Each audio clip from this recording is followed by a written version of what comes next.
आध्यात्मिक साहित्याचा खजिना सॉनिक ऑक्टेव्ह श्रद्धा ॲपवर उपलब्ध। ॲप डाउनलोड लिंकसाठी डिस्क्रिप्शन पहा। नमस्कार। चंद्र राशीप्रमाणे कर्क राशींच्या व्यक्तींना मी आता मार्गदर्शन करणार आहे। कर्क राशींच्या व्यक्तींना असं दिसून येत आहे की या महिन्यामध्ये धार्मिक कार्यात किंवा त्या कार्यक्रमामध्ये आपण रमणार नाही।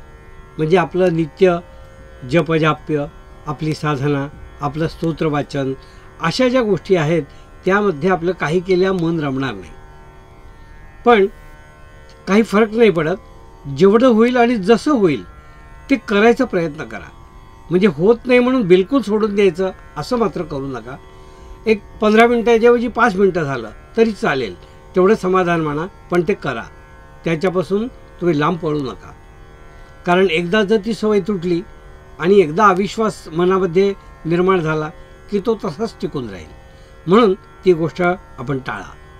मन रमणार नाही तर जेवढं रमेल तेवढं का होईना, पण आपण ते आपला वेळ त्याच्यात अवश्य नेहमीप्रमाणे घालवण्याचा प्रयत्न करा। प्रकृतीच्या बाबतीत आपण जर असा विचार केला तर वातावरण उत्साहाचं दिसतंय, पण उद्योगाच्या ठिकाणी काही चांगले अनुभव न आल्यामुळे थोडासा आपल्याला सेटबॅक मिळाल्यासारखं वाटेल। म्हणजे ते विचार, ती चिंता ह्या कारणाने तुम्हाला थोड्या प्रकृतीचा त्रास होऊ शकतो। म्हणजे सतत विचार करणं टाळा, किंवा असे काही विचार की जे आपल्याला दुःखात नेतील किंवा आपल्या संकटात नेतील असे विचार टाळण्याचा प्रयत्न करा। मग तुमच्या प्रकृतीला काही बाधा नाही आहे। मानसिक आरोग्य चांगलं ठेवलं तर शारीरिक आरोग्य तुमचं नक्की चांगलं राहील। हा प्रयत्न तुमचा तुम्ही करायचा आहे, त्याला अन्य कोणी काही करू शकत नाही। कर्क राशीच्या व्यक्तींना मी असं सांगू इच्छितो की या महिन्यामध्ये मुलांनी आकर्षणाच्या गोष्टी टाळा। म्हणजे मोबाईल आहे, नेटवर काही गोष्टी बघणे आहे, अशा गोष्टी टाळा। कारण जेणेकरून तुमचा वेळ व्यर्थ जातो आहे आणि तो वेळ व्यर्थ गेला तर वेळ पुन्हा कधी परत येत नाही। वेळ गेला की गेला तो निघून, तो वेळ आपल्याला परत आणता येत नाही। म्हणून गेलेली वेळ परत आणता येत नाही, म्हणून तुम्ही तुमचा वेळ चांगल्या गोष्टीत खर्च करा। अशा काही आकर्षणामध्ये भूलथापांना बळी पडू नका, असंच मी या ठिकाणी तुम्हाला सांगेन। विद्यार्थ्यांनी जास्त चांगल्या प्रकारे काळजी घेणं आवश्यक आहे। कर्क राशींच्या व्यक्तींना मी असं सांगतोय की या महिन्यामध्ये आपल्या कुटुंबातील लोकांच्या जबाबदारीचा काहीतरी भार आपल्याला उचलावा लागेल। कारण काही कारणाने जर एखाद्या बाबतीत आपल्याला खर्च करावा लागला जो अतिशय आवश्यक आहे आणि अनपेक्षित आहे, तरी तुम्ही तो टाळाटाळ करू नका। तो आवश्यक खर्च तुम्ही करा, कारण ती सुद्धा गरज असणार आहे। अनपेक्षित असला तरी तो एखाद्याच्या प्रकृतीबद्दल असेल घरात त्यांच्या, तर तो तुम्हाला करावा लागेल। वडीलधाऱ्या व्यक्तींच्या साठी असं या ठिकाणी दिसून येत आहे आणि तो तुम्ही टाळू नका, तो अवश्य करा। त्याची आवश्यकता तुम्हाला भासेल। कर्क राशींच्या व्यक्तींना मी असं सांगू इच्छितो की या महिन्यात आपलं कुटुंब जे आहे त्या कुटुंब आणि त्यातले सदस्य यांच्या मर्जी राखण्यासाठी तुमची कसरत होणार आहे। कारण प्रत्येकाच्या काही डिमांड असतात कुटुंबातील व्यक्तींच्या, त्यावेळी पूर्ण कराव्या लागतात। जर त्या पूर्ण करणार नसाल तर समाधान द्यावं लागतं। पण हे सगळं तुम्हाला मॅनेज करायचं आहे आणि तुम्हाला ते करावं लागेल। कारण आपलं कुटुंब हे आपलंच आहे, ते अन्य कोणी नाही आहेत हे तुम्हालाही माहिती आहे।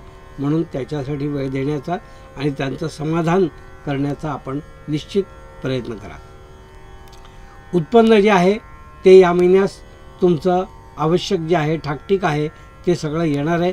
त्यामध्ये काही बाधा दिसत नाही आहे, पण तरीसुद्धा थोडं सतर्क राहा। कारण आपले आलेले पैसे सगळेच्या सगळे आपण पुन्हा धंद्यामध्ये गुंतवू नका। नोकरी करणारे जे व्यक्ती आहेत त्यांना वरिष्ठांची शाबासकी मिळेल किंवा वरिष्ठ त्यांच्या नवीन जॉबसाठी त्यांना सहकार्य करतील, रेकमेंडेशन देतील, असंही दिसून येत आहे। म्हणजे ते तुमचं भलं करण्याच्या प्रयत्नात असतील असं मला या ठिकाणी तुम्हाला सांगायचं आहे। तुमचं कर्तव्य मात्र तुम्ही नक्की निश्चित करा। तुमच्या जबाबदाऱ्या ज्या आहेत त्या नीट पार पाडा आणि ते प्रूव्ह करा। असं नाही की आपली जबाबदारी आपण पार पाडली असं नाही, ते प्रूव्ह करावं लागेल. तर ते प्रूव्ह तुम्ही वरिष्ठांजवळ करा, म्हणजे तुम्हाला त्यांचीसुद्धा शाबासकी मिळू शकेल. स्थावर खरेदी किंवा अशा ज्या खरेदी असतील त्या थोड्याशा तुम्ही लांबणीवर टाका. कारण काही वेळेला कसं असतं, त्या याच्यामध्ये व्यवहारात तुम्ही अडकून राहण्याची शक्यता दिसते. आणि जर व्यवहार सुरू केला आणि जर काही आपले पैसे अडकले तर ना इकडे ना तिकडे अशी परिस्थिती होऊन जाईल. म्हणून स्थावर मालमत्ता खरेदीच्या बाबतीत थोडे निर्णय आपण थोडे पुढे ढकला, महिना ते 1.5 महिना पुढे ढकला आणि नंतर करा, म्हणजे ते योग्य रीतीने आणि गतीने पूर्ण होतील. कर्क राशीच्या व्यक्तींना मी असं सांगू इच्छितो की स्वतःचा उद्योगधंदा करणारे ज्या व्यक्ती आहेत, ते सेल्फ एम्प्लॉईड जे असे लोक आहेत, त्यांना या महिन्यामध्ये काहीतरी नवीन संधीचा लाभ होईल. म्हणजे कन्सल्टन्सी करणे, काही सल्ला मागणे किंवा काही आपण सल्ला देणे, अशा काही संधी तुम्हाला चालून येतील. पण पैसे घेतल्याशिवाय असं कोणतंही काम करू नका. कारण जर तुम्ही योग्य पैसे मागून घेतले नाहीत तर ते मिळण्याची शक्यता नाही, ती सेवा होईल. म्हणून तुम्ही जर पैसे मिळवण्याचा तुमचा हेतू असेल तर तो बोलून दाखवा आणि त्याची फीस सांगा आणि मग तुमचं काम करा. कारण नाहीतर तुम्हाला पुन्हा यामधून दुःख होण्याची शक्यता दिसते. तसं दुःखी तुम्ही होऊ नये असं मला वाटतं, म्हणून मी तुम्हाला केवळ सतर्क करत आहे.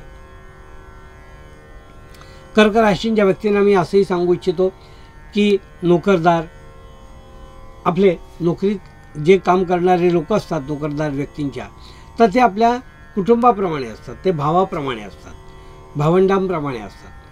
तर त्या लोकांकडून तुम्हाला खूपशी मदत या महिन्यात मिळणार नाही. म्हणजे काही कामामध्ये एकमेकाला मदत करणे, अशा ज्या काही गोष्टी असतात त्यामध्ये तुम्हाला इतरांकडून मदत तुम्हाला मिळणार नाही असं दिसतं आहे. तर ते कृपया अपेक्षा ठेवू नका, म्हणजे तुम्हाला दुःखही होणार नाही. आणि जर तुम्हाला अशी अपेक्षित मदत मिळाली तर तुम्हालासुद्धा कधीतरी त्यांना मदत करावी लागणार, हे निश्चित भान असू द्या. वन वे कधीच होणार नाही अशी गोष्ट. आणि या महिन्यात जर अपेक्षा बोलून दाखवल्या जातील तर त्याही पूर्ण करण्याचा आपण प्रयत्न करा. हे होतं कर्क राशीच्या व्यक्तींना मार्गदर्शन.